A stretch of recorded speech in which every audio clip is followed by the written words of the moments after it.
లేదు అక్కడ ముందు మనం ఉండాలి అంతే. సోషల్ మీడియాలో హల్చల్ అవ్వాలి. అది ఆల్రెడీ వాళ్ళు ఫేమస్ అయినా కానీ ట్రెండ్లో ఉండాలి కదా, అందుకు అని నేను అనుకుంటున్నాను, నా ఫీలింగ్. సో శివాజీ గారికి మహిళా సంఘాల నుంచి కూడా వచ్చింది కదా, నోటీసులు వచ్చాయి. దాని గురించి ఏం చెప్తారు? నోటీసులు వచ్చాయి, మహిళా సంఘాల నుంచి నోటీసులు వచ్చాయంటే అందరూ ఆడవాళ్ళమే కదండి, అందరూ ఇప్పుడు నేను ఈ డ్రెస్ వేసుకున్నాను, ఇప్పుడు బయటికి వెళ్ళాను ఈ డ్రెస్ వేసుకున్నాను, నాకు షూటింగ్ పరంగా వేరే డ్రెస్ వేసుకోమంటారు, ఆ డ్రెస్ కంపల్సరీ నేను వేసుకుంటాను, అది తప్పదు, చెప్పలేము మనం. కాబట్టి అందుకని మహిళా సంఘాలు కూడా స్పందించారు. దాంట్లో తప్పు ఎవరిది తప్పు లేదు, అక్కడ మిస్యూజ్. చిన్నయ్య గారు కూడా చాలా హార్డ్గా మాడుతున్నారు, రేపిస్ట్ కింద మాడుతున్నారు, ఆయన అలా మాడకూడదు అంటున్నారు, ఏమంటారు? అదే కదా మనం ఆలోచించాల్సింది ఏంటంటే, రేపులు మటర్లు చేసేవాళ్ళు ఎవరు మనం ఏం చేయలేమండి. ఒక మాట చెప్పడం అది తప్పు అయిపోతుంది అంతే. మాటలో అర్థం చేసుకునే విధానంలో ఉంటుంది ఏదైనా అని నేను అనుకుంటున్నాను. చాలా ఫ్యామిలీస్ కానీ అంటే ఉమెన్ కానీ చాలా మంది శివాజీ కూడా సపోర్ట్ చేసే వాళ్ళు ఉన్నారు.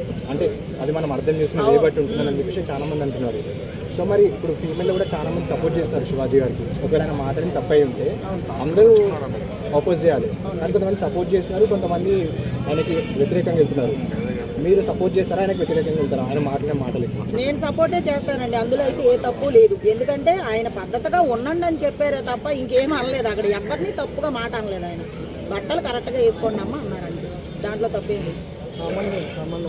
సామాన్లు అనేది ఆల్రెడీ సామాన్లు ఆయన ట్రెండింగ్ చేశారు కాబట్టి ఏదో టక్కుమని ఒక మాట వచ్చింది అంతే, దాంట్లో తప్పేముంది. అనసూయ గారు ఎందుకంత రియాక్ట్ అవుతున్నారు? ఎందుకు అవుతున్నారో ఆమెకే తెలియాలండి, పర్సనల్ అది మనం చెప్పలేము. సో అంటే చాకటి కోటేశ్వర్ కూడా చాలా సార్లు చెప్పారు ఇట్లా మహిళల గురించి, ఆయన మాత్రం ఎవరు టార్గెట్ చేయలేదు, ఈయన మాత్రం ఎందుకు టార్గెట్ చేశారు? అదేనండి చెప్పేది, ఎవరిని పట్టుకుంటే మనం వెళ్తాం ట్రెండింగ్లో, రైలు బండిలాగా పరిగెడతాం, వాళ్ళు పట్టుకుంటారు. ఎవరు పడితే వాళ్ళు పట్టుకుంటే వెళ్ళరు కదా, అది మ్యాటర్. శివాజీ గారు ఆ సినిమా లెగాలనే కావాలని మాట్లాడాలంటున్నారు. సినిమాకి దానికి ఏంటండి సంబంధం? ఆ సినిమానే. ఆయన ఏదో చెప్పారు, స్టేజ్ ఉంది కాబట్టి స్టేజ్ మీద చెప్తే అందరూ వింటారు, అందరికి అర్థమవుతుంది అనే విధంగా చెప్పారే తప్ప అట్లేం లేదు.